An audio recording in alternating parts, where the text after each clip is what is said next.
The Ash, Lutzi and Nikki Osborne podcast. Tuesday podcast. There you go. Tuesday podcast. It's a $70 million Oz Lotto. Oh, is it? Oz Lotto. And that's only the second biggest this year.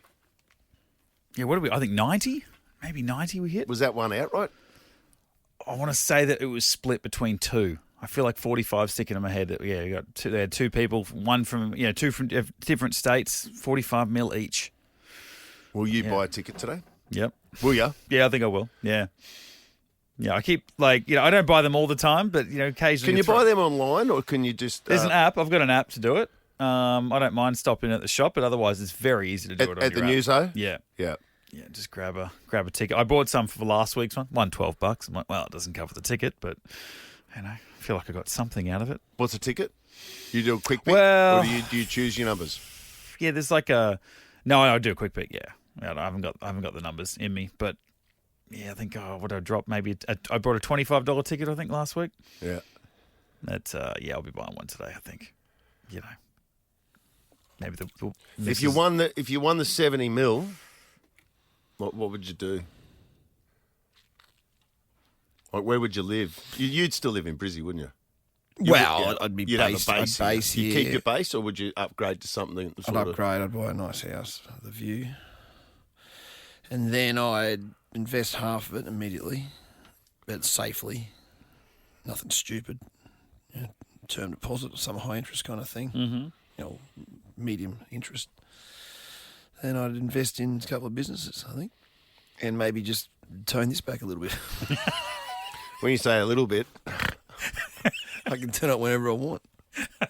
You have one of those great contracts. It's like Lutzie's only in it from 8 a.m. That's when your breakfast shift starts. There used to be a time I'll pay them to turn up whenever I want.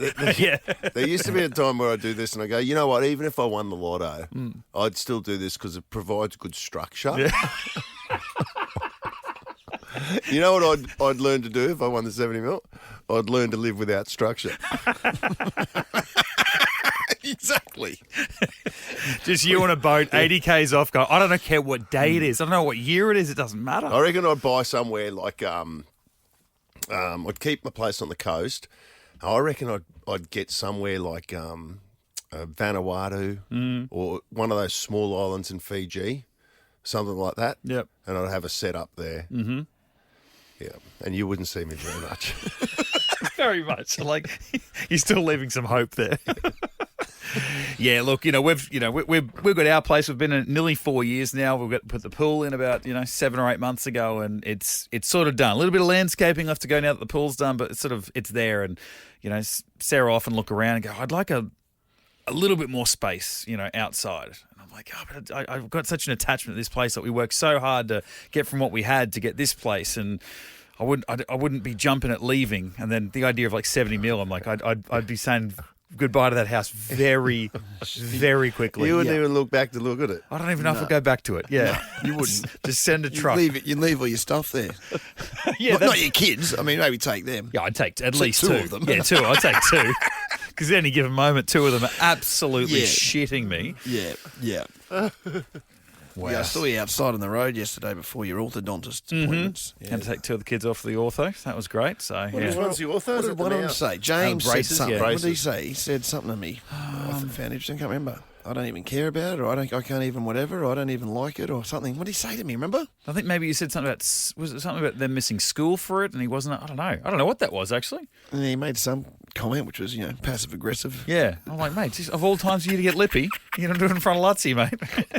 He is going to fire back at you. So you're giving Lutzi a bit of back chat. Yeah. Well, I don't know whether he was giving me back chat or was it it was directed at you, but via Probably, me. yeah. You know what I mean? Like tone's a weird thing for those. I have to pull them up all the time. I'm like, what do you mean? What was that? I'm like, what? I'm like, oh yeah, you actually don't understand tone. Like your kids had. You've got Archie, who's the only one that closest to my kids. They're born in the same year, but I guess he would have learned off his brothers a little bit. But I just feel that there's such a yes, it's a good point. a different. Yeah, like they just don't understand tone. They'll throw. I think sometimes they're very well aware of what they're saying, but otherwise they'll just say something that comes across as passive aggressive, condescending, whatever. And I'm like, hey, that's not how you do it. And they get really upset that I'm pulling them up, and I'm like, no, that comes across as rude. Yep, gotcha. That shit's got to stop. So I apologise for my children. on behalf of them, Lutzy, for anything they may have said to you yesterday. I still don't work out whether he was being nice or not. Yeah. I don't know. We pulled up, and of course, Sarah said because she had to go to work, so she could sort of drive them to the beginning of the appointment, but couldn't stay until the end. And I was sort of, the opposite end, obviously, of my work day, because, like we said, we work very hard. And she said they've just told me they haven't brushed their teeth. It's like it's not as bad as the dentist. The ortho's not there about your hygiene, but you still open up your mouth for something like to look into. Yeah, and there's bits of cheese in there. Yeah, I looked at my watch and I'm like, all right, we've got a bit of time. We've got like an extra 17 minutes between. If I left right now, we'd get there with 17 minutes to go. We've got time to go to Woolies. We'll buy 2 cheap toothbrushes and some toothpaste. Even if I only use them once. And somehow we lost a lot of time. So we ended up pulling over 2 minutes away from the ortho, side of the road. Bottle of water, wetting these toothbrushes. They're just brushing their teeth in a car park.